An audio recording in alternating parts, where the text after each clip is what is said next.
This is Fabiola with Healing Sinvergüenza. New episodes every 2 weeks. Hi, I'm Fabiola. Hi, it's Ashley. And we are Healing Sinvergüenza. Today we have Pauline, Yeghnazar, Peck, licensed clinical psychologist. Hi. Hello. Hi. Thank you for being here. We're Absolutely. so excited. We're already having so much fun. I can't wait to just jump in I- officially.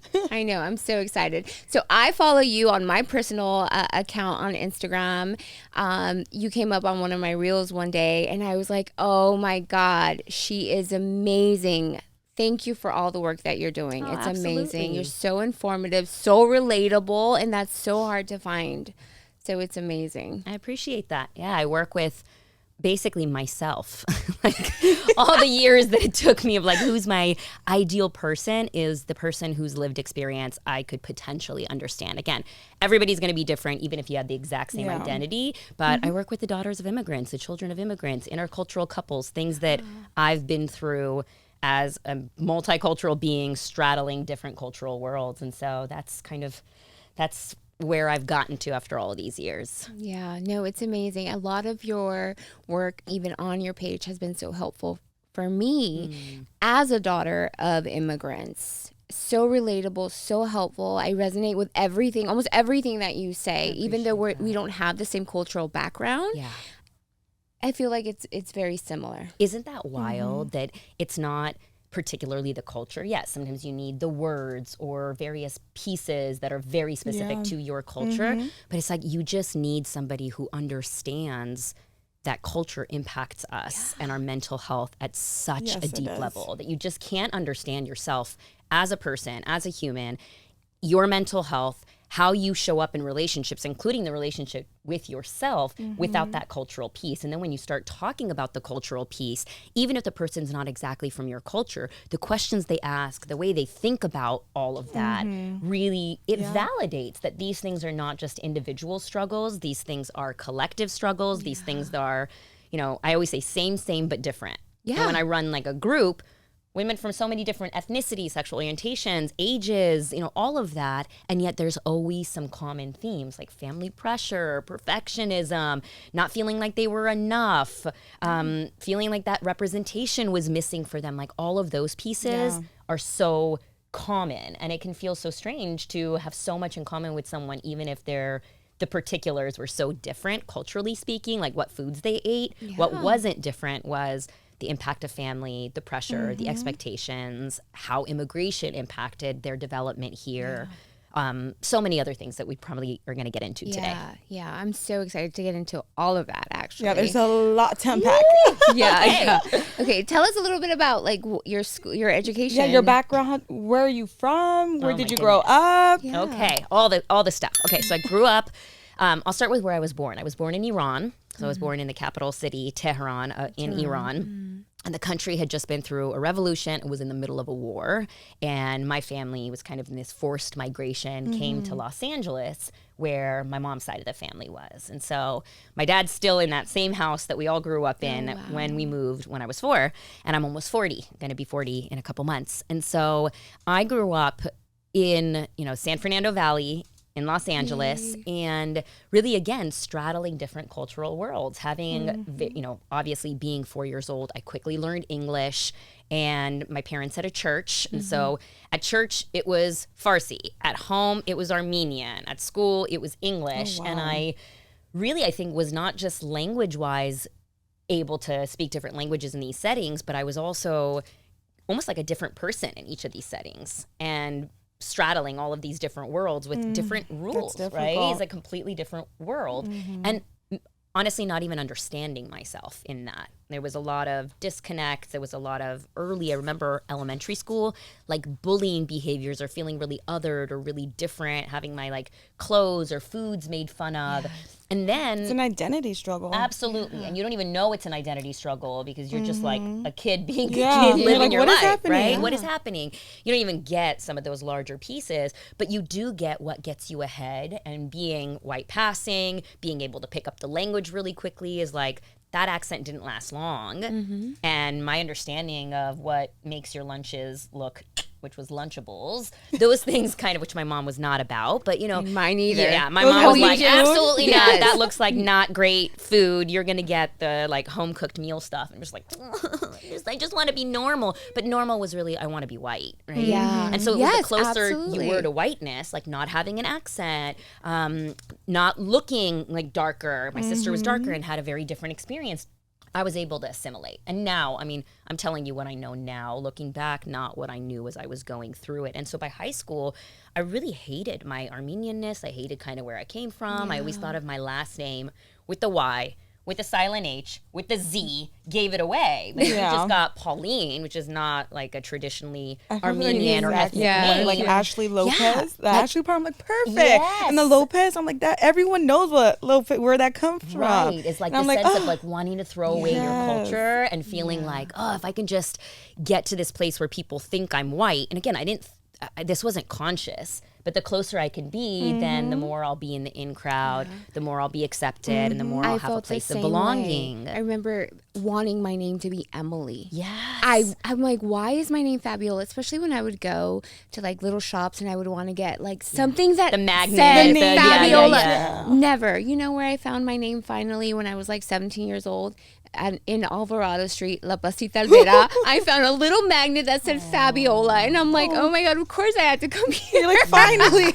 But to the point that when I had my daughter, I named her Emery, close to Emily. Wow. Okay. And I at that time, I don't think I was cognizant of that I was trying to be white. But I was. I totally relatable what you said about the lunches. Yeah, I remember you were telling me, we were talking about it. I went to a predominantly white school. Yeah. Okay. I remember wanting my mom to pack me a sack lunch with a sandwich and a string cheese and a juice box. When I asked her to pack me my lunch, she gave me Tupperware, leftovers, and a plastic bag. I remember going to lunch and being completely mortified. Yeah, I would throw away my mom's lunches. I'd ask for PBJs and she would make them on pita. And I'm like, this is not what I meant. Like, not pita, Mom. White bread with the crust off, you know? So I didn't realize obviously what I was doing, but how quickly as a child You pick up on that stuff and you don't even know what you're doing. That hierarchy. You pick up on what you're supposed to be saying. I would make fun of other Armenians in our school, other, Middle Eastern kids. I'd make fun of them because it was like, oh, now I'm part of this and looking at that. And in, when I went to college, which is at UCLA, I was paying my own way. My parents weren't helping. I was getting financial aid and I was able to join a sorority. I didn't care about the sorority, but I noticed there are no other women that are ethnic here. Like this is That's a how I all felt white at sorority, Yeah. And it just, so there was this feeling of like, there was a part of me that felt like it wasn't right because I did feel like kind of a, people sometimes say, like friends of mine, cultural spy. Like I was in, but I never felt like I really belonged. Yeah. But so I had some sense of guilt of like, this isn't right. But I also had a sense of like, but at least it's working for me. Like I'm getting the goodies. Like, whew, thankfully, I've got this, that, and the this other. community kind of, even though. It was more the access to those good things, or at least some protection from being othered or being singled out as less than. And so it was a lot of work, but again, you don't realize that you're doing that work. When I was 19, I started working with surgeons who are predominantly white, right? And I remember, I think I'm hilarious. I think I'm so funny, but I feel like I'm ethnic funny, if that makes sense. Oh, yeah, it definitely makes like sense. I'm There's ethnic, different levels of sense of humor when it comes I'm to culture. ethnic funny, definitely. and I have not reached white funny Yeah. at all. But I get it, the That's so sarcasm. funny. It's White hilarious. funny. That's good. I get their sarcasm, their dry sense of humor, which I think is hilarious. Yeah. But I'm totally ethnic funny. I'm hilarious. Sometimes when I was younger, they would look at me and they'd be like, and I'm like, it's hilarious, and they'd be like, oh, not so much. But if you said it to someone and then is from your everybody culture. else, like whoever was not white in the room, would be cracking up because they would totally get my joke, and it would just go right over them. Yeah, and it's like if you are able to be funny like that at home, but then it doesn't work at school, you quickly learn as a kid to be able to switch what you're doing in whatever setting in order to get what you're going to get. And get the good stuff, I say, and not get some of the tough stuff, right? Like that's how our biology is built, to try and get praise, validation, sense of belonging, acceptance, someone to laugh at us is like giving us attention, making us feel special, and to protect us from doing the wrong thing, seeming like you're not, like as a kid, you always want to be normal. And normal here was white. Normal here was wearing that thing, looking like Kelly Kapowski, just having that model of this is what you need to be, because I didn't have any representation of what it could mean to be a Middle Eastern, or what they say, Swana, South West Asian, North African. I didn't have that kind of representation growing up. So most of my childhood was what you saw at school. What I saw at school, and using what I'd been given that I don't have any, like control over, my, being light skinned and my eyes, my ability to pick up the language, all of those pieces I know helped me through. But I say, I got those goodies, I got that privilege, but I had to throw away my culture. And what it did was instill in me like a deep internalized racism and a hatred of my Middle Eastern background. I feel like a lot of first generation. I totally women and men agree can with that. definitely relate to that. I remember at school, when my dad would drop me off, because he had a little beat up truck. I remember me and my brother would be like, drop us off 2 blocks. And I would feel so bad. And I remember I had a friend who her dad picked up carts, like the shopping carts, and he would drop her off right in front. And I remember I would look and be like, that would never be me. But that was me. I would have my dad drop me off in his truck 2 blocks down. So and it's that internal, like we were saying, the hatred, the like racism, the judgment, but you're also in the same position. Like, what are you trying to do? Who are you trying to become? That was very difficult now that I'm older, and I'm like, oh, how times are so different. And I wish that I would be like, drop me off right in the front. Let's blast the music. Like, let me be proud. But I didn't know that. I was so young. I saw other people getting dropped off in really nice cars, their parents in like suits. And I was like, oh. I'm less than. It's less than. My mom was the 2 kisses on the cheek before I went. And I was like, oh my God, just like, don't kiss me at all. But if you're going to kiss me, just kiss me once. Because like the 2 was this indicator of being different, you know? And so it's like, you didn't want to be different in any way. But when you think about difference, it's usually whiteness, because if you grow up in a school that is 99% your same group, that's going to be, it's going to be different, in terms of it. So your surroundings, and again, even if the school is primarily your same background, you still are within a larger white context, the Western context of America. I struggled with that a lot, because I went to school here in the Valley. So we had a lot of Latinos, a lot of Filipinos. We had I felt like it was equal, whites, Filipinos, and Latinos, a few Black people, like a handful. And then right from high school, 2 weeks later, I went to Syracuse, which is, I only met like 4 Mexicans while I was there my whole 4 years. Oh, wow. Yeah. Culture shock. Very. Totally. And everyone around me was white. I didn't see hardly anyone that was Mexican, Latino. There was Puerto Ricans and Dominicans, but they already came from the city, so they had their group. So I was like, what?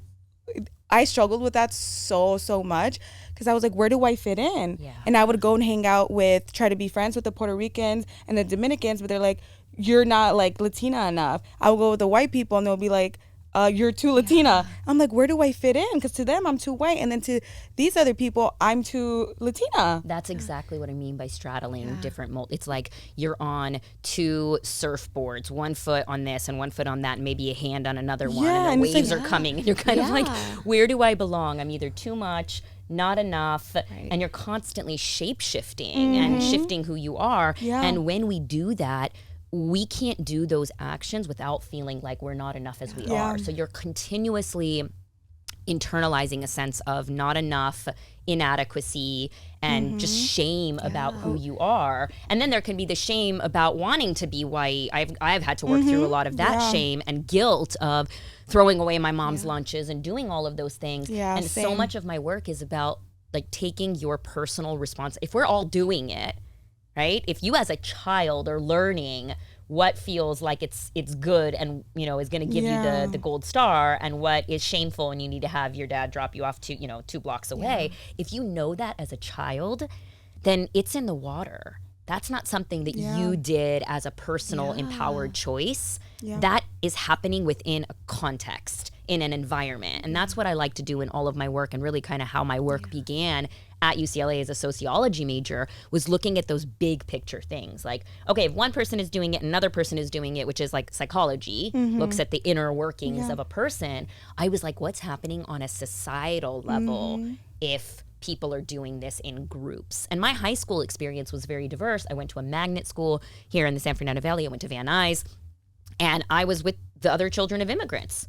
Lots of Asian children of immigrants, Latinos, Black, like just really, really, really diverse. But we were all doing it in some way, shape, or form.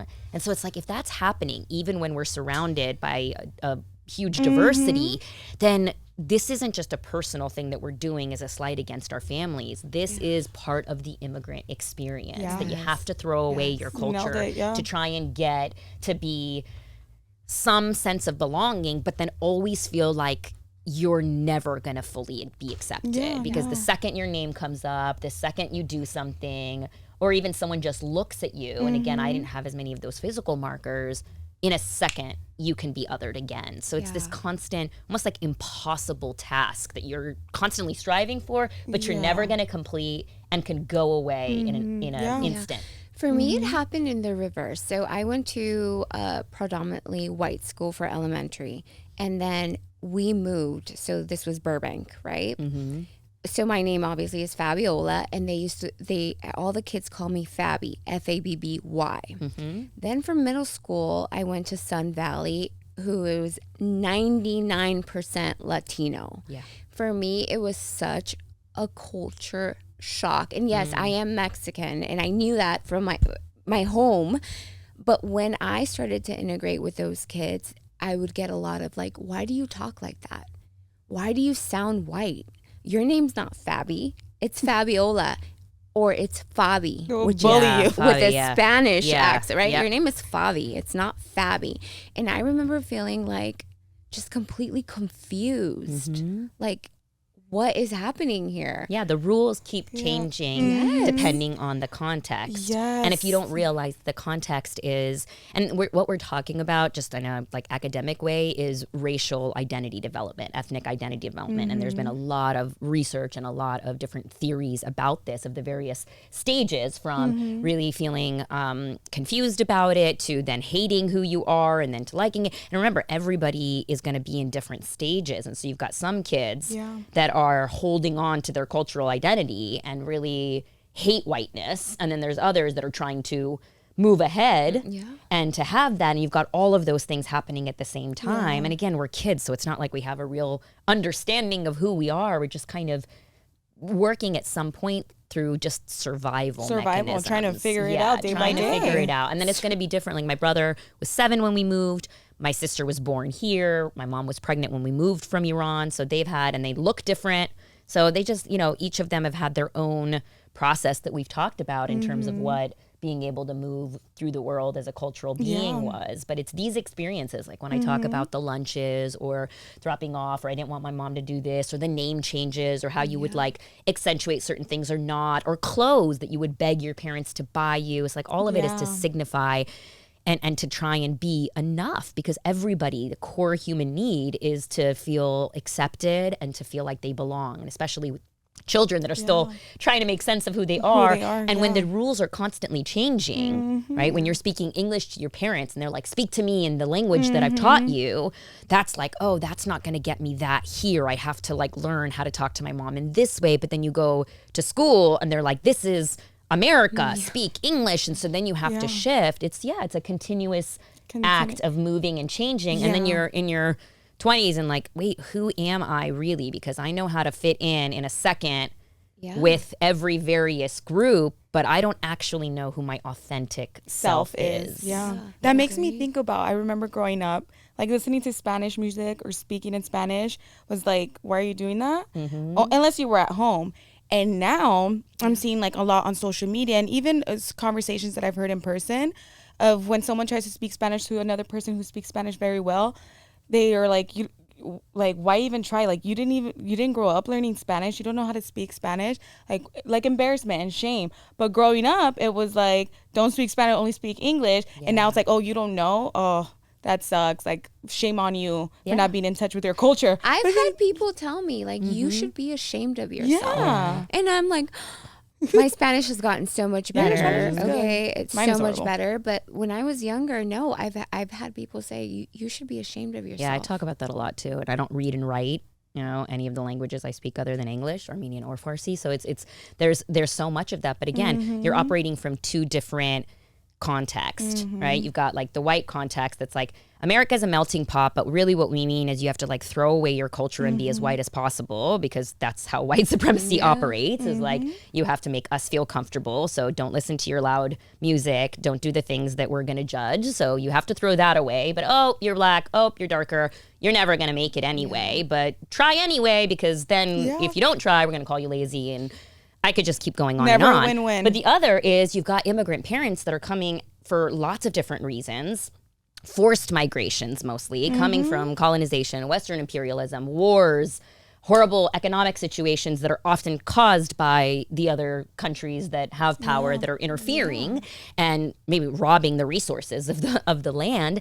And they're feeling plucked from their kind of community, and they're holding on. It's called cultural encapsulation. They're holding on with dear life to the things that whatever's left, all the while wanting their children to succeed. So they may desperately need to listen to that Spanish music to keep that part of their identity alive, because they're no longer seeing it. But then they don't want you to speak it sometimes, because then they'll be, and every parent is going to be different. I'm using one example. Some really want you to speak that. Some say, you got to throw that away. So they're trying to help you survive in what they now know is this other context. And so you've got all of these very, very different rules. It's very complex. Yes. And as kids, it's super sad. And I think it can feel like the shame turns to sadness and anger when you move through grief. You're like, how the fuck did that happen to me? Like, why do we live in a society here where you have to throw away the best parts of you? Like my mom's sandwiches, like now that she's like passed away, I'm like, oh my God, her food. I would throw away her food, like her expression of love. It's like, fuck that system, So like, there's anger and then there's sadness, like what you missed out on, or people that like I remember my grandfather, my dad's dad, coming from England for an entire summer, and he's like, let me teach you to read and write Armenian. I was like, no, I don't, like, I'm trying to not be Armenian. What are you talking about? Read and write Armenian? Who am I writing letters to in Armenian? No, thank you.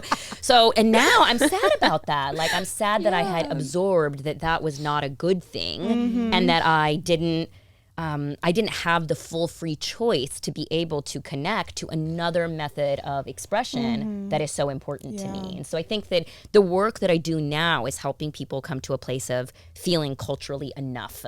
That you're like Spanglish, not speaking this or speaking that, your mix of different things, to embrace it, to own it, and to find through that the authentic you. And if the authentic you is, oh my God, I love this music from now we've got the resources. Listen to it more, play that, learn the songs, even if it takes you a while. I used to print up in like Farsi songs. I used to print the like lyrics, what they call Finglish, where it was like the phonetic. Because remember, I can't read Farsi, but I can phonetically like read it. So I would like spell it out like Ego Beto, like Beto, like B-E-T-O. And I would learn it and have to sing it, because that part of me is like, oh, I spoke that language before I have memory. Like, I don't have a memory of speaking that language, but I lived for the first 4 years in Iran, and people are like, you spoke like a bulbul, which means like a nightingale. You kind of say it to a toddler that speaks a lot. And obviously, like, I'm a toddler who speaks a lot. So I was like speaking that before I even remember speaking it. So I feel like that, like speaking in that language, singing in that language, even though it's hard for me, I think in English, 1000%. I've gone to like 50 years of school and 12 degrees in English. Like, yes, I think in English first, but those things I make an effort to do because they actually connect me to an authentic part of me, a part of me before even autobiographical memory was there, a part of me that was like connected to my roots and it's in my bones, How old were you when you started to really embrace your culture? Oh gosh, I think it was, so at UCLA, there was a professor who I just got this blast email from like a friend chain, and they're like, hey, this professor is looking for an editor to like help him edit this book that he's writing, and I can't do it. Does anybody want a job? And it paid like almost double what minimum wage was. I feel like at that point I would have done mostly anything, not everything, and mostly anything with my brain that paid, you know, because like I said, I was paying my own way through college and getting loans and doing all of that. And so I was like, sure. I didn't have any clue what the book was. And the book was Voices of Pain, Voices of Hope by Jerome Rabo. Hi, Jerry, love you. He's like 90 now. And the book was the experiences of Black and brown students at UCLA and the racism that they experience and the microaggressions that they experience. So day in and day out in the basement of the sociology building, I was reading these things and in tears being like, damn, these are like my people, you know, like probably passed by them while you're walking to class, right? The people that I've like, this is my community. There was a lot of Middle Eastern voices because UCLA has a lot, you know. Los Angeles has a huge Middle Eastern population of all different ethnicities and kinds. And I was like, oh my gosh, this is, first of all, it was opening my eyes to things I could never experience. Like, I don't know what it's like living in a Black body, experiencing that kind of racism. So I was learning, but I was also contending with my own privilege and how I had gone through the process of having to disconnect from my culture. And so those voices, and then I submitted something about my first real boyfriend, Juan Diego Perez. It's a name I could say because there's probably a bunch of Juan Diego Perez here in Los Angeles. I have no idea what he's doing. But yeah, he was my first, and the kind of like racism that my family had toward me having a Mexican boyfriend, that was its own other layer. And I don't even want to call it racism. So racism is prejudice and discrimination plus power. And so when it's ethnic to ethnic, it's not racism, it's just prejudice, which is like a negative belief system about someone because we don't have power. I could hate you as a Mexican woman, but I'm like, neither of us have that kind of power. That's what I tell people too, because they confuse it. Prejudice like, is not the same. Another Mexican would be like, you're being racist towards me. I'm like, no, I can't be. I have a bias, or I'm being prejudiced. You can be prejudiced. You can have stereotypes, but I incorrectly used it myself because it can get confusing. But racism has to come with power. But my family had a lot of those beliefs, and I submitted a story in there about my family not wanting him to come to my brother's wedding because they were just like ashamed of who I was dating and just the cultural pieces. And that was, I think, the beginning of me as a sociology major working with Jerry and really like that book in particular opening my eyes to all of these other things that I don't think I'd really had language for that were operating in the world, racism, patriarchy, misogyny, you know, all of this, like homophobia. And I was just, that was also the time, I mean, just another piece of this puzzle is like my parents were pastors. And so I grew up in a really religious upbringing and had a lot of questions and kind of was moving out of the church and away from the faith by the end of high school. And then when I left for UCLA, it was like, I'm not going to church anymore. So I'm a PK. I don't know if you know what a pastor's kid is, but it's like, it's its own whole thing. That's another world. That's another world. My dad was like a famous pastor in international ministries. And there, that's stories for another day. But I think part of that was also like I dropped that religion, but like it was almost like racism, sexism, like race and ethnic relations, all of that, all of the isms became my new religion. I was like, this feels so important. So justice work and social justice work, like that became important for me and they were your lived experiences, which is important because it makes you more relatable and you lived through it. So you have so much to give, so much insight to help these other people going through those situations. Do you feel like that what your parents how they felt about that first relationship had played any role, had any effects into who you dated after? Absolutely. I think, and I've seen this with so many people, when you garner your parents' disapproval about something, two things happen. Either you know where those lines are and you don't cross them again, or you learn how to be secretive. And I think I did both, right? It was like hide who I was dating or who I liked and just not talk about that aspect of my identity at all because they weren't gonna accept it exactly.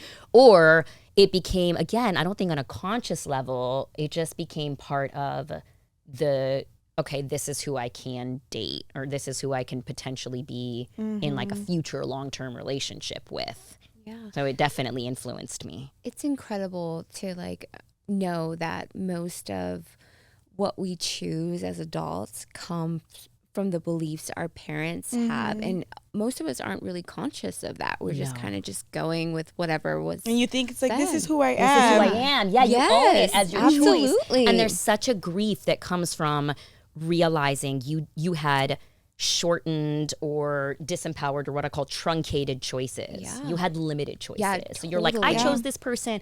I did this and this and this. Like thinking about relationships later. I remember then, fast forward to at the end of UCLA, I had an Iranian boyfriend, Persian boyfriend, and he, you know, my parents, again, he was from a Baha'i background, and my parents were like, absolutely not. So my dad was a Christian pastor, but worked with Iranians. So Iranians are not traditionally Christian. Armenians are. Like Armenia was the first, you know, country and nation that said Christianity is our national religion. But Iranians are all converts from Judaism, Zoroastrianism, Baha'ism, Islam.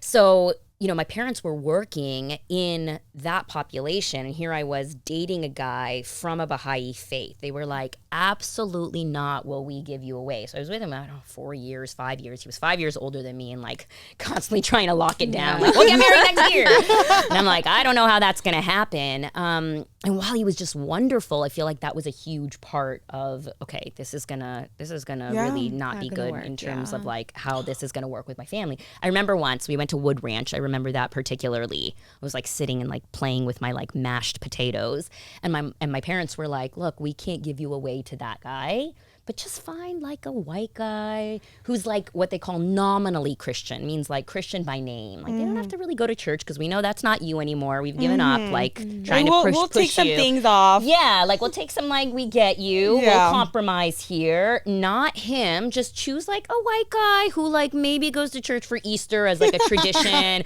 doesn't have to believe in Jesus, is kind of okay with us praying before a meal. Like just choose that guy. That was my first husband.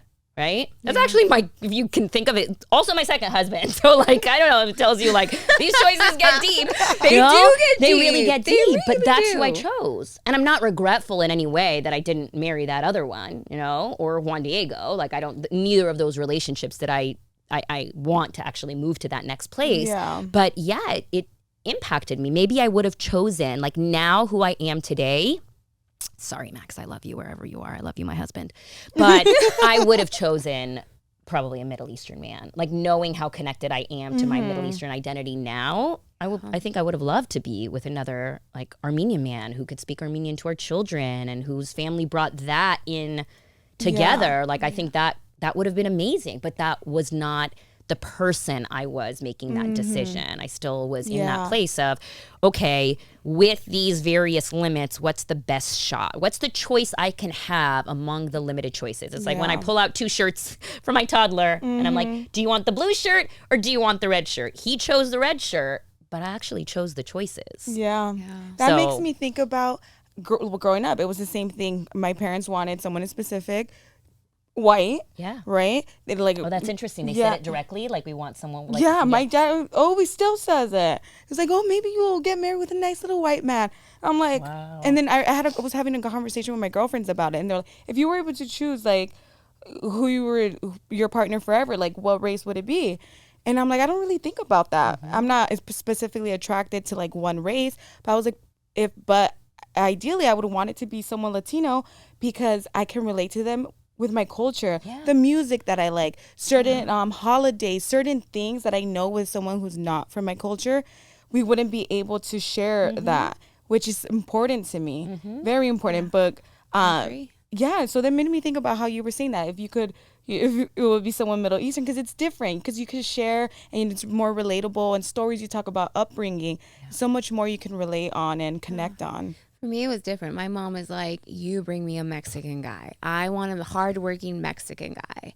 That's what I want. And I swear that's what I look for. it's when I got married, I was like, okay, Ernie, hi Ernie. I'm like, you know, a straight A student, you know, hardworking, came from a good family. I mean, the rules were their parents had to be together. He had to be Mexican and Catholic. Yeah, I was right? going to say Catholic. Come on, add that. And I had to have good grades, right?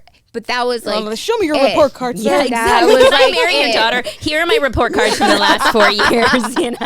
You know, that's literally. But that's all my mom. Yeah, and when you start having the awareness, again, the anger and the sadness come up, and that's the grief work. Whenever we're talking about whatever it is, like grief at not getting to have that choice fully, you know, anger at your parents for limiting those choices, sadness that it could have turned out another way, and so it's a constant process of grieving and recognizing, you know, as we work through, and we might even get into it of like trying to understand our parents and the things that were on their plate is like they were also doing, they had all different, you could see all different strategies, but all immigrant parents kind of trying to figure out what's the template we can give them that's going to help them succeed here. What are the things that we can say? And they never really knew. They never really knew. They were doing their best too of like, okay, academic because that will good parents together because that will protect from like they're again maybe not consciously thinking, but they're trying to figure out what is that roadmap for trying to get to the place of what is most important for a lot of immigrant parents for their kids, just security, having a sense of security, because there is so much insecurity that is part and parcel of having to leave your country, adapt to a new place, and to have your rest of your life be in a place that was not designed for you, in which you are continuously othered. And so, you know, they want for their kids to have security and not to take risks. And so everybody's parents are going to come up with a different strategy, but you know, there's some similarities in terms of these are the things we want so that you can be successful, and success for our parents meant growing up, I had so much anger with my parents in regards to that. Like, why did you do it this way? Like, it could have been this other way. I could have gone to school and done this instead of what I'm doing now. I could have had more options for myself, choices for myself, if you guys weren't in my ear about certain things. And now that I'm older, I give them so much more grace.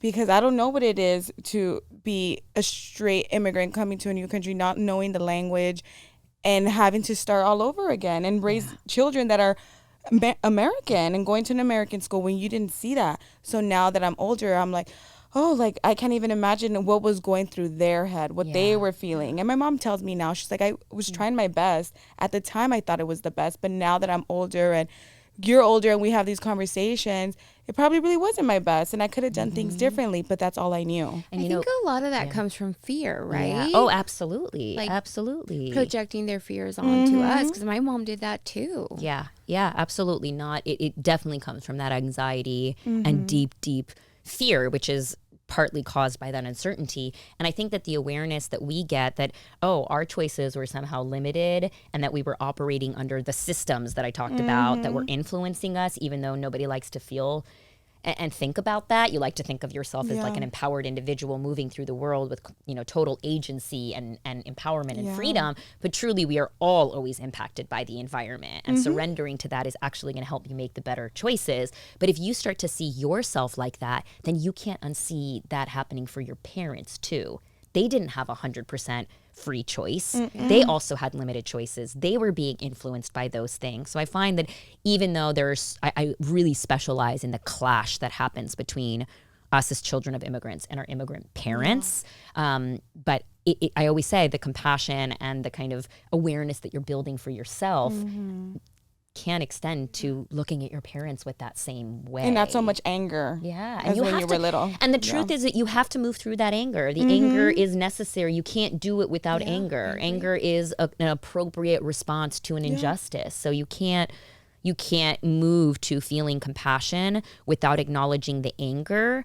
It will be like a forced compassion. It won't be a true compassion. Also, I feel like when we start to get a little bit older and we start to kind of, you know, become independent, right? That's also a struggle for our parents, right? Where now we're like setting up a boundary, or we're saying like, no, maybe not in the most appropriate way during that time, just because we're angry, right? And we're feeling that.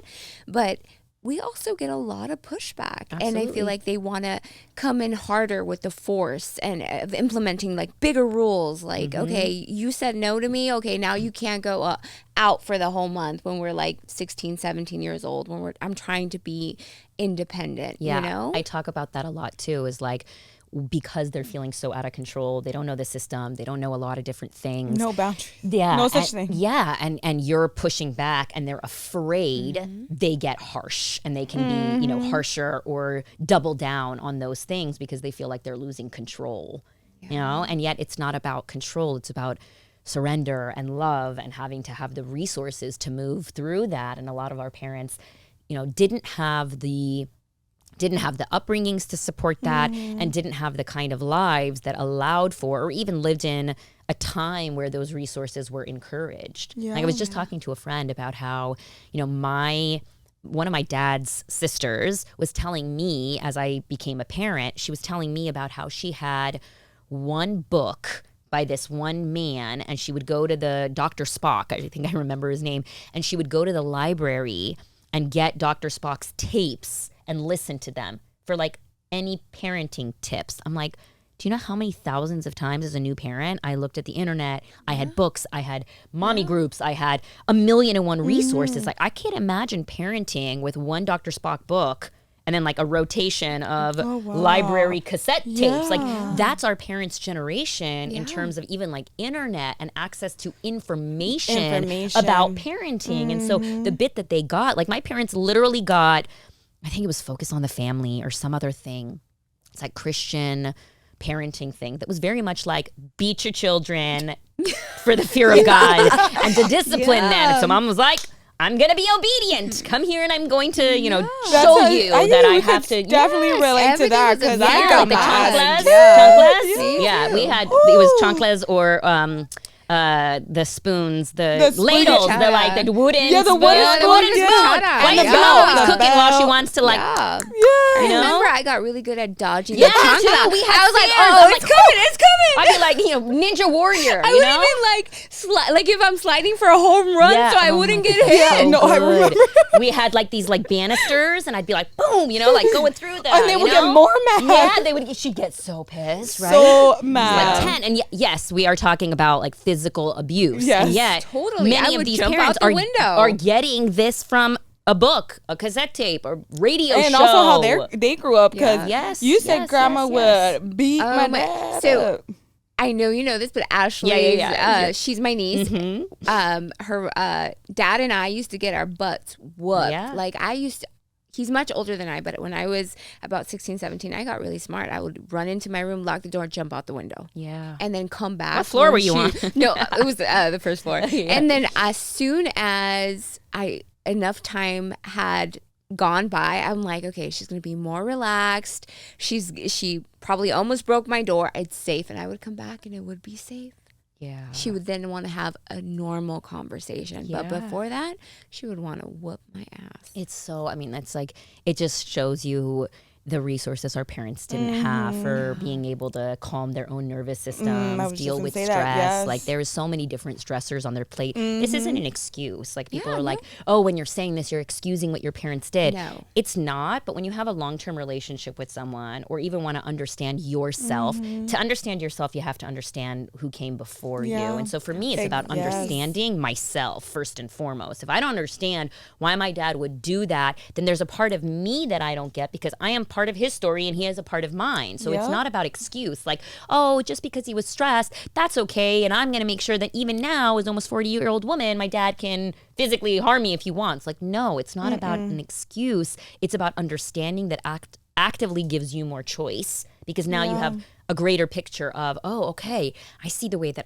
and then I see the way they and what was going on in their life and how was that impacting what was going on in my life. And you're able to put your story together. And as a psychologist, I know that being able to narrate your story and understand your story, have language for it, and to understand some of those bigger, it's like when you go through something, you're having that one internal individual experience. When you back up, you see all of the things. It's like that full picture of what contributed to that happening, Yeah. that kind of understanding is so useful for healing. Yeah, absolutely. I agree with you.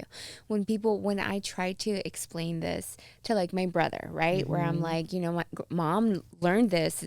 She was raised this way. So obviously we learned through modeling. This is why we were raised this way. And he's like, no, you're making an excuse. And I'm like, no, I'm not. Yeah. We have to understand that this is how she was raised. Yeah. So for him, it's still a touchy subject, but I agree with you. It's not an excuse. It's not okay that we got hit. Yeah, and I was going to say, and it's not okay. Yeah, we laugh, but a lot of people are like, why do you laugh when you say that when we're like in a group setting?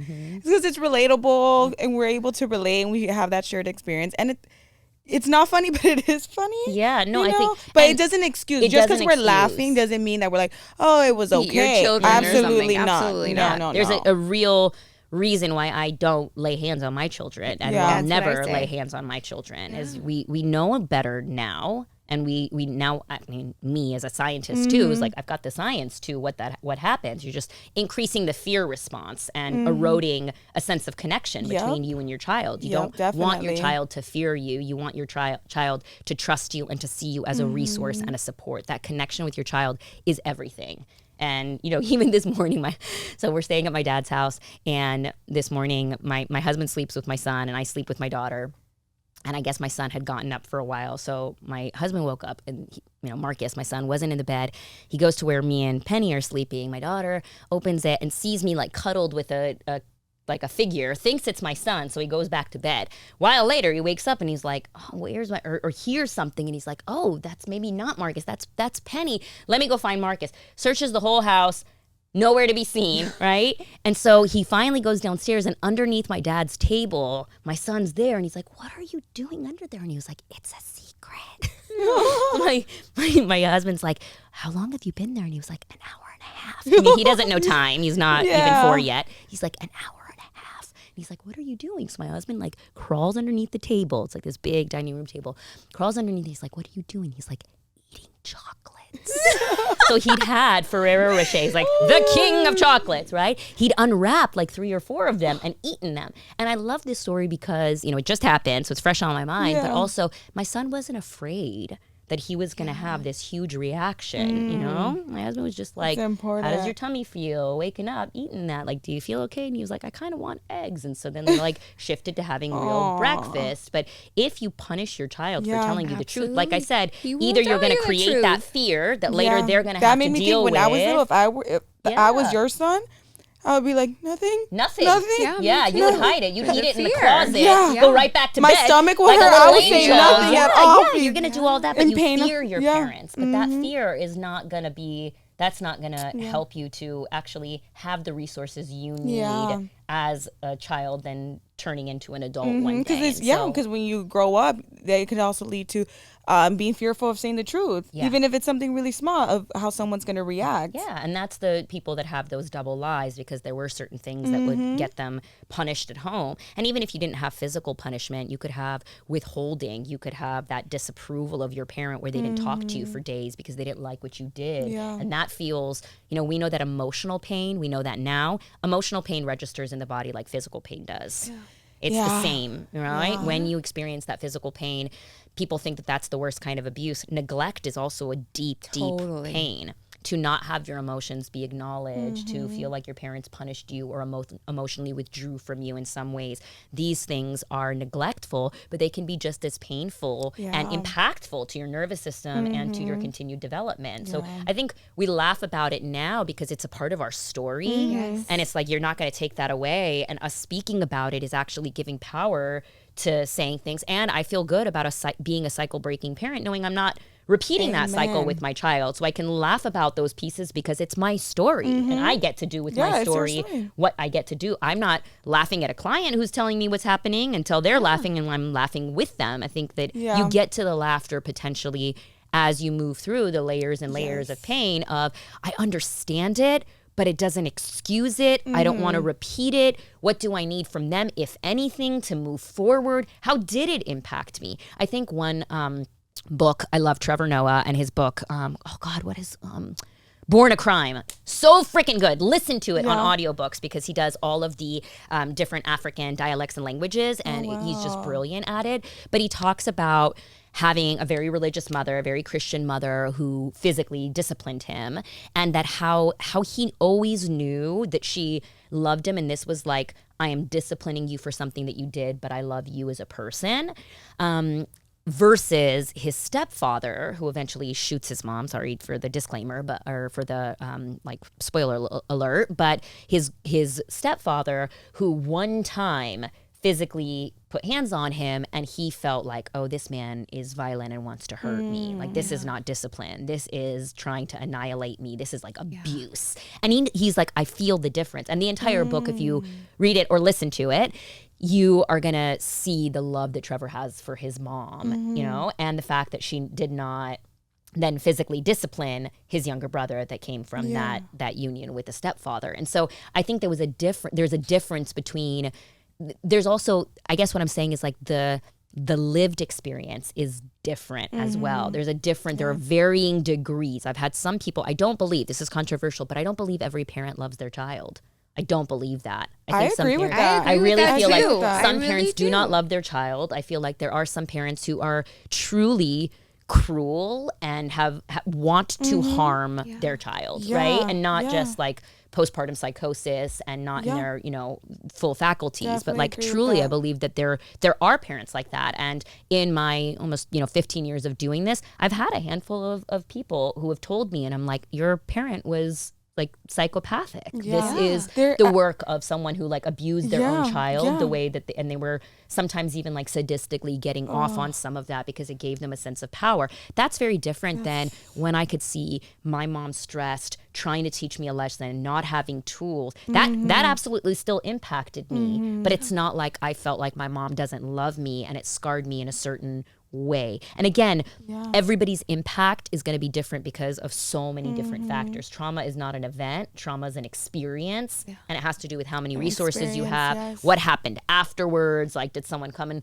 hug you and talk to you? That's a very different thing than being physically beat and never knowing when it was coming and walking on eggshells, having your parents have substance use issues. Like I could go on and on. So there's so many nuances to this, but I think the book, when I was listening to it, really gave me like, oh, there's also the lived experience you have of what is this person trying to do? And as a child, you feel that. Are they trying to destroy and destruct me? Or are they teaching me a lesson? Or what? I talked about it in a different episode that my dad wouldn't like hit me all the time. It'll be like I had to be talking back and really, really bad. But the few times that he did after, like I would lock myself in my room and like cry and be so sad. And if I wouldn't, he would knock. And if I wouldn't open my door, he would write me a letter and like put it under like apologizing.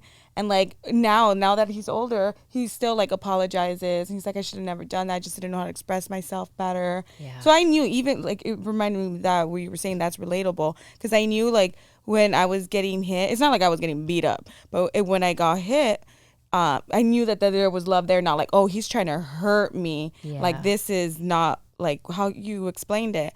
So that made me think about that, like the little letters he would write me. It's so complicated. And it's also helpful though when they do take accountability and they do, because I feel like it changes it. Even or have remorse. Yeah, they're like, that was wrong is very different than that's what happens. This is the way of our family. I am the youngest of 9, and I'm the only daughter my mom has ever apologized for. Wow. For hitting, for being mean to, for calling me names, because she didn't have the tools or the emotional capacity to deal with any of the things. Or that even were physical happening capacity. I mean, 9 kids. I mean, that was probably like a chaotic Yeah. household. I have 2 and it feels like 90 kids. So that for me has made me completely different from my sisters. Like, her ability, even when I would jump out the window and it would piss her off even more, but I would come back and she'd be like, I'm sorry. Or I would hold her accountable. I'd be like, if you want me to talk to you again, you need to apologize to me. And she'd be like, her standard things. I'm the mother. I'm not going to apologize. I'm like, apologize to me. Or I would start crying and then she would come, hug me and say, I'm sorry. But she didn't do that to any of my siblings. Yeah. And maybe, you know, I like to think even the birth order, like by 9, she was a very different parent than the first time. So just how that influenced her ability to lean into that. And many of us are going to get that apology way later. Many of us are going to get the apology in like a backhanded, not real apology kind of way. And many of us are never going to get that apology. Yeah. And I always say the healing is not in your parents' hands, though. The healing is in your hands. Agree. And you being able to understand them is not an excuse. It's part of you understanding you. And that's another part of your healing. Because when we put a narrative to these fragments of experience, that's when you feel like you can move forward. That's a part of healing from trauma. Yeah. So how do we deal with now that we're older and our parents starts to give us like consejos? So consejos is basically advice, right? But you're also putting up a boundary at the same time because you don't necessarily agree. And then we start off having a normal conversation and then it blows up because you don't agree with what we they're don't saying. agree, or she doesn't understand my perspective because I relate to what you said earlier. I think in English, even though I'll say it in Spanish, it comes in English first and then I translate it and then it comes out, right? And sometimes I'm like, oh, that was not the way the sentence structure was supposed to be. But so how do we start to set boundaries with our immigrant parents? When you're older, have your own family. Yeah. Oh my gosh. It's so, I mean, I have to back up a little bit of like, first you have to understand that you two are navigating completely different cultural worlds. And so they're like, they might as well still be in another country having a completely different experience than you. And so when you have to, I always like have to think of the big picture. That's how I make sense of things. And then I can get to the details. And a lot of people want to start at the details. But I'm like, just back up a few steps. The two of you have such different worldviews. Individualistic maybe more because you grew up maybe in America thinking I'm a person, you're a person. So you have to apologize to me. Whereas in collectivistic cultures, we're a we. And social harmony is there. So you don't have an, I am sorry, Ashley. I am sorry. We're kind of a we. So you don't apologize to yourself. And you're an extension of me, which a lot of parents, for better or for worse, can think their children are extensions of them. So you have to understand, you've got the clash of the individualistic and the collectivistic. You've got a clash of generational things of you've got so much more information, resources about child development, about trauma, about all these mental health in general than your parents do. It's actually inevitable that there's going to be a clash. Even with someone, think about you and your partner, you and a friend who has all these similar things, you get into clashes with them, right? How many more clashes are there going to be with all of these pieces? And then add another piece of unresolved childhood wounds. When you have unresolved childhood wounds, I was just talking about this with my sister yesterday and things that she gets into with my dad and how it links to the wound that she still has as the youngest of a family where she had what I would call two big brothers and sisters, meaning like I was a big personality, you know? She's like, I always thought I was shy, but it was because you were my sister. You know, in comparison to you, I was shy because I'm not as extroverted. I can't just be on the camera. Like I love this kind of stuff, right?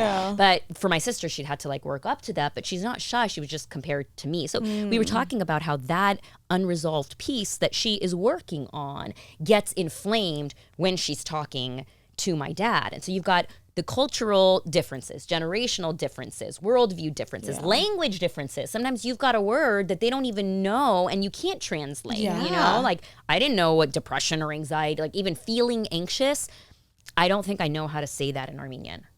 So like, I'm literally trying to think for it. Even when I tell my mom ansiedad, which is anxious, ansiedad, she's like, she says, huh? Yeah. She's like, what? No, that makes me think about, because I work in healthcare, and when I'm doing the initial assessment with patients and ask any history, currently or past, of anxiety or depression, and when I say it in Spanish, they're like, don't know. What? They literally are like, what are you saying? And I'm like, am I not pronouncing it right? But I am, and they're like, they have no idea what it means. One big thing I just talked about actually yesterday, I was on a radio show, an Iranian radio show, and we were talking about how there is something called somaticize. You somaticize, right? Somaticization, something like that. And you will experience it in your body. So rather than do you feel anxious, that person may never do that. Say, are you going to the bathroom a lot? Do you have a tightness in your stomach? Do you have a hard time with your appetite? Do you have GI issues? Do you sometimes feel like your hands tingle? All of that is anxiety, but you're asking them on the physical. Because the word, they're not going to be able to. But the physical, they're going to be able to get. So again, you've got all of these differences. Your mom's like, do you have a stomach ache? And you're saying you're anxious. And then your childhood wound of, damn, this is another time where I come with this vulnerability and the fantasy. I'll call it a fantasy because if your parents could give it to you right now or ever, they would have given it to you already. Like, absolutely. Now there's this fantasy that, again, my mom's going to be able to attune to my emotion, really understand what I'm saying, and then take care of me. And it's not happening. And then it's the blow up. So you have to look at all of these various layers of what it got within you. I could give you the consejo right now of, oh, you say this, but it's not going to hit at the fact that you've got deep unresolved things, some lack of acceptance of the major differences that exist between you that may never, ever, ever get resolved or reconciled. You can't download everything you know about mental health to your parents. You just can't. They'll never have that. So you have to contend with, am I willing for my own peace of mind to do all of my part without an expectation that they'll show up? That's where I would go, is are you willing to look at all the places within you your mom bothers you? Like, really, I guess where I'd start is like, can't she have advice? Can't she give you guidance? Like, ultimately, you're the one that's going to decide. So why is her giving you the advice so triggering for you? And then you might say, because it makes me what? It makes me feel like I'm not important, or I'm not doing it well, or I'm not doing it well, or I'm not good enough. I'm not good enough. I like that one. So that's what it is. I'm not good enough. So your mom says, oh, I would wear a sweater. It's cold. And you are taking that, right, as I'm not good enough, right? It's like she's giving something from her something as simple as vantage that. point. I'll be like, I don't need a sweater. I don't need a sweater, right? And she's like, yeah, you do. And I'm like, no, I don't. Like, I feel like sometimes, and I've gotten really good, like we'll have surface level conversations. We can go deep because if we do, then all my unresolved stuff, right, that I've never had a chance to like talk to her about because she doesn't understand and she gets very emotional. So my mom shuts down, gets emotional, and I am just not in a place to keep bringing it up when she's shut down. You come to terms with it, right? And that's the thing is, are you willing? And there's grief in that. Absolutely. And are you willing to accept, as of today and maybe forever, she may never have that conversation? And recognizing you don't need to actually have that conversation to work on your part, and working on your part could maybe make the situation 80% better, right? Yeah. And so I work with the children of immigrants around what their jurisdiction is, what their kind of circle of control is, of like, I can control where that hits me, right? And I can look at it maybe different. I've got a freebie that we can give to people that are listening, of the free translation guide. Like, your mom's giving an advice. What she is saying is, I'm important too. I want to be relevant. I want to be involved in your life. I want to feel like my lived experience with all these years and 9 kids matters. Your mom may not feel good enough. Your mom is saying, please see something that I have of value. And then you don't. And she was like, and I'm the mom. That makes me really uncomfortable because when you don't take it, then I still don't feel good enough. And I'm needing you to make me feel good. And then you're caught in this dance of who's going to try and make who feel good enough. Rather than, okay, the translation is she wants to feel relevant.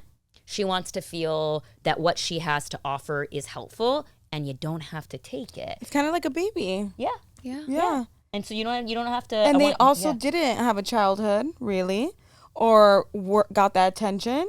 So they expect that from the children. And how you'd shift it is when you recognize that kind of translation.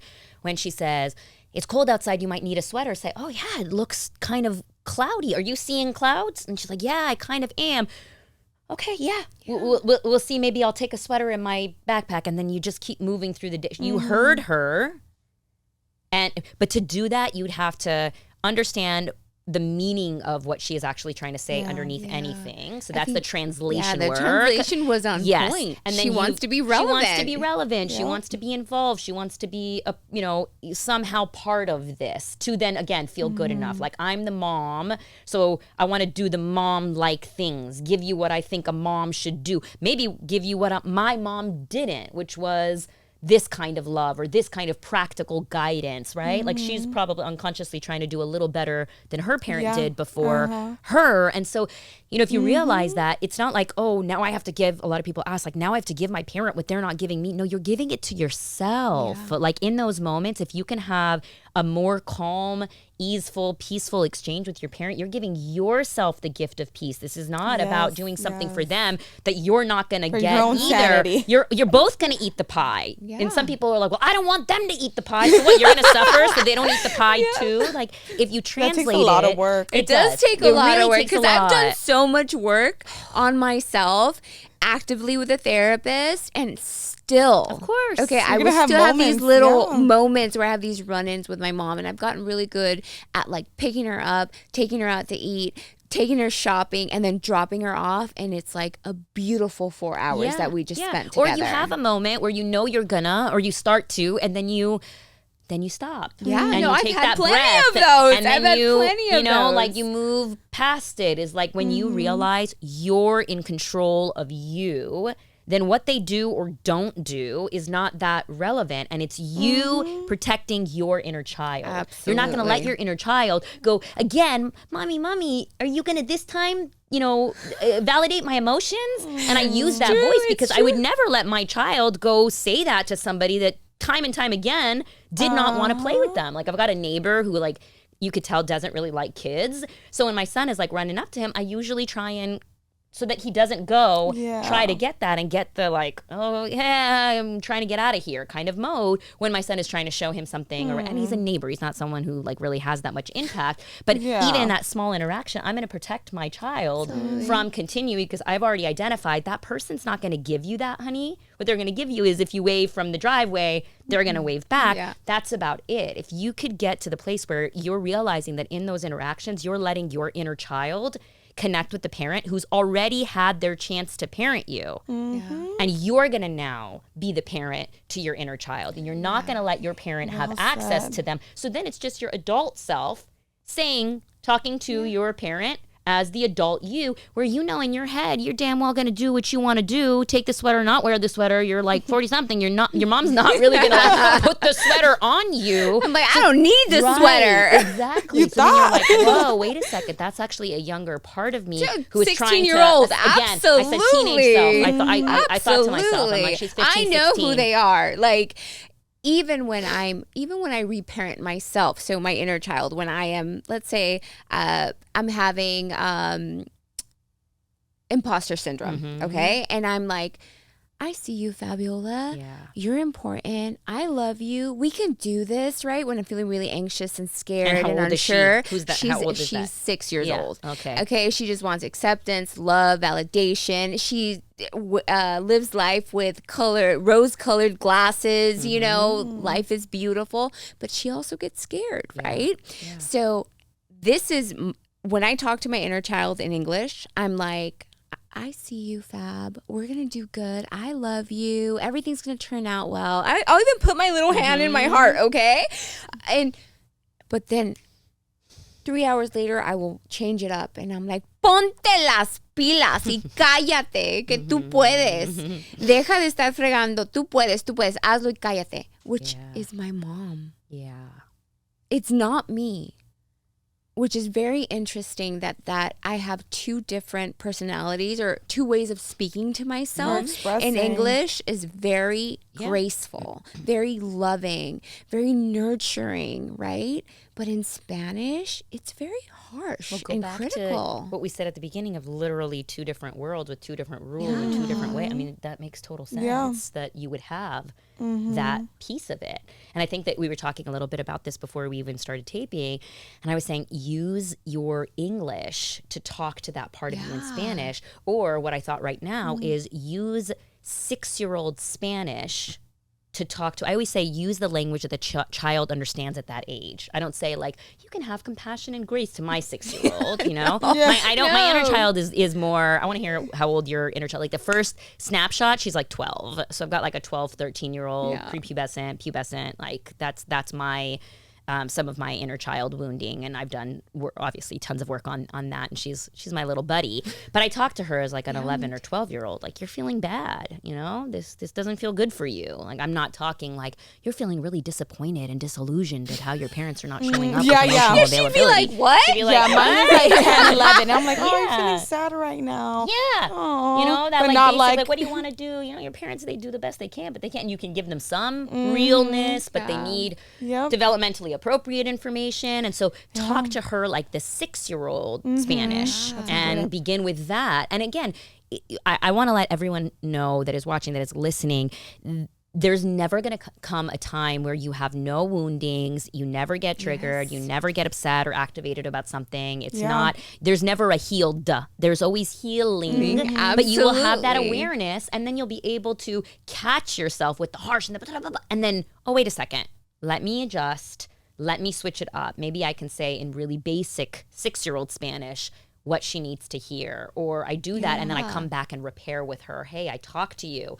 the way that mom would talk to you, and now I'm going to repair that. So you've got all these various tools before, during, even after. If you've already gone through one of those moments where you've talked to yourself in this really harsh tone, you've got so many more skills. That's that awareness, and then the skills, and then being able to slowly put into practice. That's going to be a lifelong thing.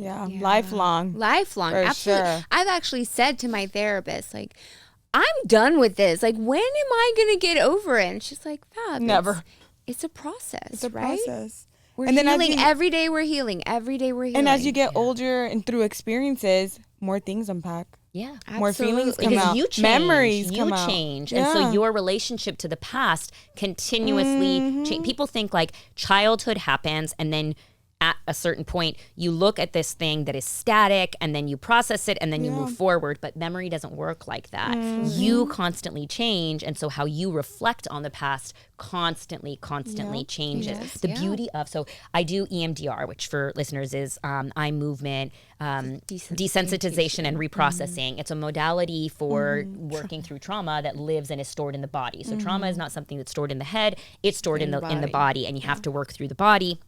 And every night there's 5 cycles of sleep, every night during REM cycle, your eyes are going to flutter back and forth, and it's going to process out with your body's natural adaptive information processing system. So your body's doing that all the time. It's why when when you're in a bad mood and you get rest, all of a sudden you wake up in a better mood, or you've been thinking about a problem, you can't see your way out of it, you take a nap, all of a sudden you wake up and you're creative, and you're like, because your body is doing all of that. And people are like, oh, that seems weird. And I'm like, well, think about the cut on your hand. You go to bed, your body's working to heal that cut. Our body is constantly naturally moving toward healing. Sometimes it needs some manual support. The West, like Western psychology, is like, take a pill, numb the whole thing. Eastern psychology is like, let's support you. Here's some plant tinctures, here's some herbs, here's all these things. And I talked yesterday on the radio show about my grandparents really truly being like healers, and they had such amazing knowledge, both from my grandpa's experience as well as my grandma growing up on a farm. Just amazing, like natural ancient wisdom that was medicinal in nature. And so, there are things that we can do that help the body move through these sticking points. And so in EMDR, we can use tappers, or an eye movement. I use tappers, or if people are doing online, then they do the self-tapping. I use that to help people process out memories that are stuck in their body, or distressing things from childhood that are stuck in their body. And I'm trained in attachment-focused EMDR, which really highly prioritizes the safety of the client as well as the relationship of the person going through this with you. All that to say is that it's been so wild for me. I did EMDR on myself, like with a therapist. Don't do that by yourself. That's you don't do that on yourself. You can't do that on yourself, really. I did that with a therapist. I went through intensive EMDR. Because whenever I'm giving something to someone, I want to experience it myself as someone, would experience it too.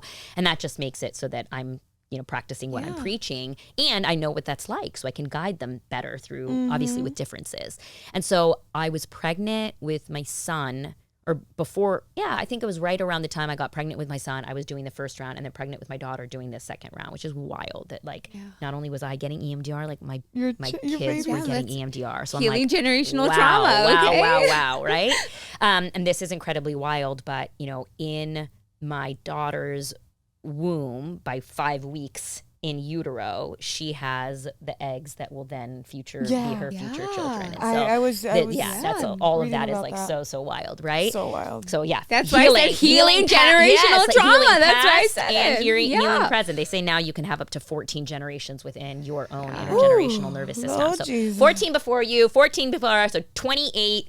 More bang for your buck, right? Great money spent. But as I was doing that EMDR, it was like as these big, like this is what I say is that when a traumatic event happens, your body is so wise that it really doesn't take in any other information, and it keeps it like, rather than a malleable like Word document, like we just said, memory constantly changes, it becomes like a PDF stuck, and you don't have that like fancy like upgraded version where you can edit the PDF. It's like the PDF is just like as is. And it stays there, and every time you experience something new, it doesn't play back to and adjust and edit the past, because the more you have language in the current about the past, the more your understanding of the past changes. Now I knew I was throwing away my ethnicity and my otherness in order to gain privilege in a white, supremacist. Like now I have that language, which changes how I remember what happened. So I know it's wild, but stay with me. And so basically what happens is that I call it like a trauma is like an eclipse. It basically obliterates anything else because your body felt something that was so overwhelming. How I identify trauma is something that overwhelms your nervous system so much. You don't have the resources to deal with it. Internal resources or external resources, like people or emotional language or whatever it might be internally. So what happens is it becomes like an eclipse. You can't see anything else, and you continuously will remember it in that PDF format. And as you do things like EMDR, or somatic experiencing, or work through a talk therapist, hypnotherapy, a million different modalities, Reiki, spiritual, alternative, all of these pieces, you will begin to actually remember things you didn't remember before. I thought there were certain things I'd remembered perfectly. As I was doing the EMDR, I was having so many memories of positive interactions with my mom. And a lot of my trauma came from my mom relationship. Me and my dad, we're good. Love you, Dad. Like my dad's like, but where there's one, there's the other. My dad was part of what was happening with my mom. And I know that. So like, you too, Dad. But like, I already worked through all of that. But my dad and I are a lot more similar than my mom and I were. So I feel like that there was always tension there. But it was like, if you asked me about my relationship with my mom, I had this like eclipse where I couldn't see anything else. And then once that moved, the trauma kind of dissipated as much. It didn't, move through my body through the EMDR. I had so many moments where I was like remembering again these things that had happened that I just didn't have access to, like sweet moments with my mom, times she did say something that fit, times she did guide me, times she did comfort me, times I had fun with her. And that feels like, wow, such a gift to be able to do that. So I don't know how I got onto this, but I like took myself away to some other thing. But yeah, trauma really working through that trauma will change. I think it was the memory thing. It like really changes what you do remember or what you have access to. And if you've had a lot of childhood trauma, don't be surprised if you don't remember a lot, because your body wants to dissociate and not remember. It's like, okay, we don't want to remember at all because there's bad stuff in there too, but then you won't remember the good stuff. So then as you move through the really difficult stuff, the good stuff will also be accessible to you. I've had a lot of friends who have gone to therapy and they stopped once they started remembering things they didn't know. And they're like, this is way too much. I'd rather not remember. And they'll just cut it. Yeah, which is so sad because you can't just... then you like live a more limited life, It's fear that stops us from doing that. It's like if you work through that, then you will actually be able to experience such a richness of life. I always say I help daughters of immigrants live freely and fully, like to live fully means that you feel all of it. But if we're afraid because we've got that stuff that's sitting there and our bodies and our brains want to shut down and not have us remember, then you're also, again, not going to have access to the good stuff too. And I think my mom's death had a big part in that, because I want to remember as much as possible, like remembering all of it, even with the bad, that's a part of me being able to connect to the part that I still have accessible,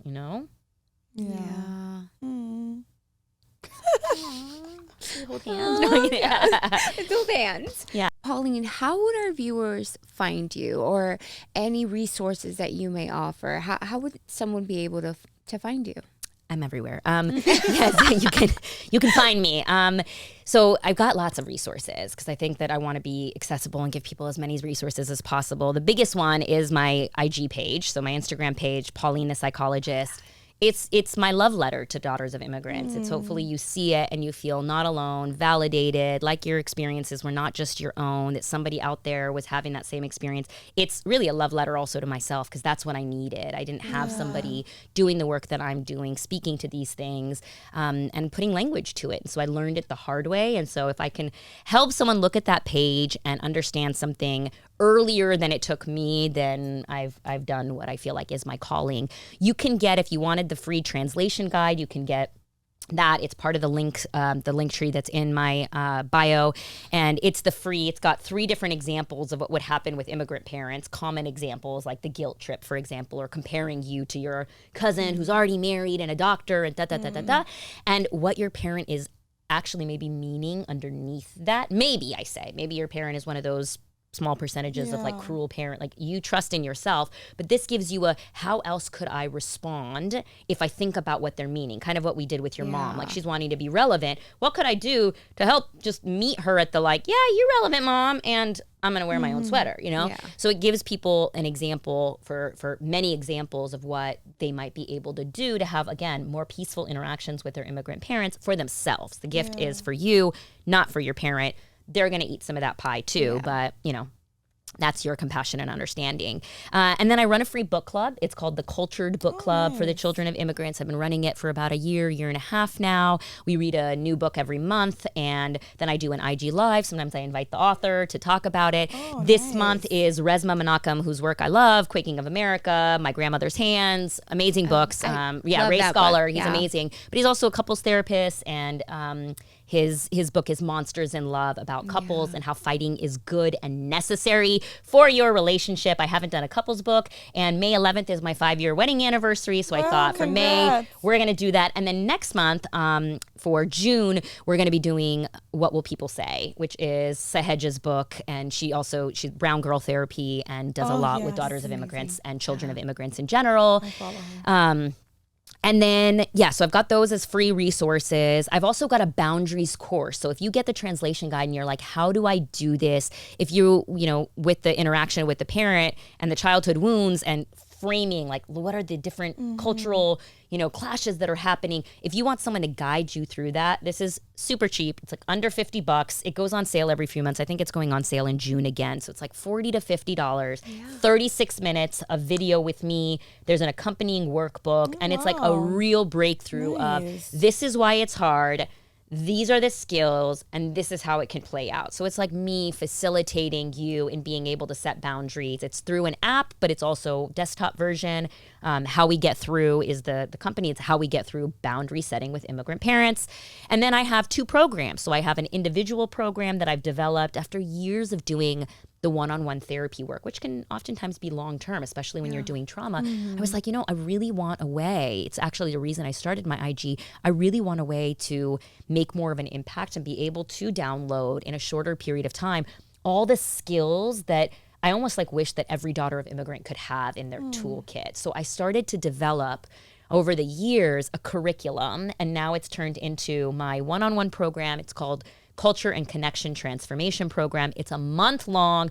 We started intergenerational stuff, look at childhood, do inner child healing, and then help you with your relationships. And so it's a month deep dive, super skills based. It's got video sessions, the whole curriculum with resources and worksheets, as well as unlimited Voxer support, which is a talk and text app where I'm like helping you apply it. Like I've got messages after this from someone that's going through that. I'll listen to her voice note and be like, okay, this is what we do.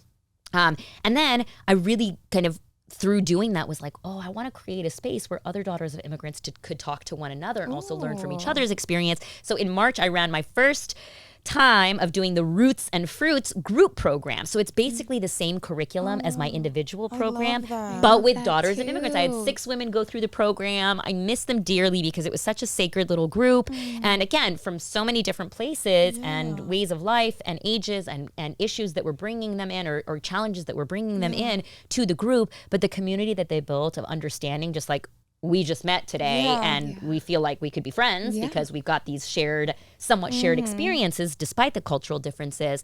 That's the Roots and Fruits program. And that's the next round of it is going to be in June.